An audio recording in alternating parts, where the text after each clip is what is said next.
So, I don't never see the world in that way, human versus machine. I see it human plus machine. And if I take the QRS example, for example, I'm quite close involved with a fund manager who uses quite a lot of QRS strategies. And Yeah. there is no way that you can set up a portfolio of QRSs that will always make you in any environment money, basically. Hmm. You still need, in my opinion, somebody on top of it, a human in this case, to decide when and where to allocate the specific QRS strategies. Yeah.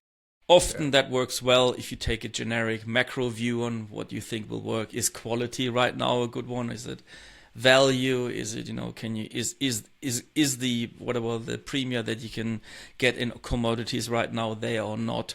And that still I find is much better by a human. I've not seen it working completely standalone if you take the QRSs that have been out there. And the other thing is also, there's many providers out there who all claim a lot of things that these QRSs will do.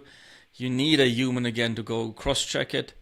In this case, you might have a model risk, or suddenly it starts, deviating. They're making adjustments, and you also need to look at what fees are in these QRS strategies, basically. And often what we do is we basically invest in two QRS strategies who both claim to do the same thing, and see what happens. So you don't think we're going to be replaced by AI?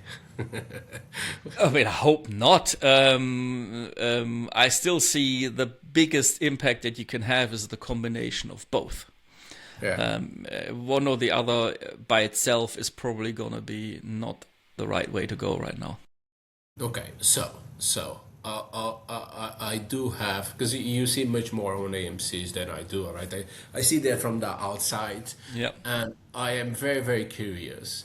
Again, do not quote anyone, but from all the, let's say, the manage AMC's manager you see, do you see a difference? Is there, let's say, a premium for expertise? Okay. So you have to be very careful. So there is not much difference depending who the issuer is of the AMC, I would say, Yeah. what the performance is. Obviously, there's a performance impact, what they're going to charge and fees and everything else. It really Yeah. is depending on the underlying investment managers. And there you can, how to say, you can clearly see what I would sort of call success factors for repeatable alpha is number one, the guys who are consistent, who have Yeah. repeatable processes, they have done it before. Track record with a consistent iteration. What I mean with that is their performance coming from the fact that, they were at the right time, long futures on the Euro stocks. Or Yeah. if you look at all their trades, are they consistently making money on them or have a higher hit ratio of 50%? And are Yeah. also very good at cutting loss and have a stronger. You can really see this particularly when they grow their AUMs over time. There is a clear consistency. You can see that. But on the other hand, you have to be careful. Some of the AMCs are sometimes not even done to make money. Often we see non-bankable products being wrapped into an AMC just to make it bankable and get loanable value. Yeah. Yeah. There was not the objective that the thing will go up. And these trades is the other probably theme we see quite right now. It's quite big. We have seen literally $1 billion+ deal just securitizing commodities on our platform. Yeah, I can imagine. And you already highlighted something, but it's the flexibility of AMCs versus QIS. I find that very, very interesting, right? Because it allows the manager to actually change their view, to be able to adapt to new market conditions. How important is that, and how do you see that currently playing on the real day-to-day of the AMCs? Particularly, you mean with the usage of QRS inside the product? Yeah, correct.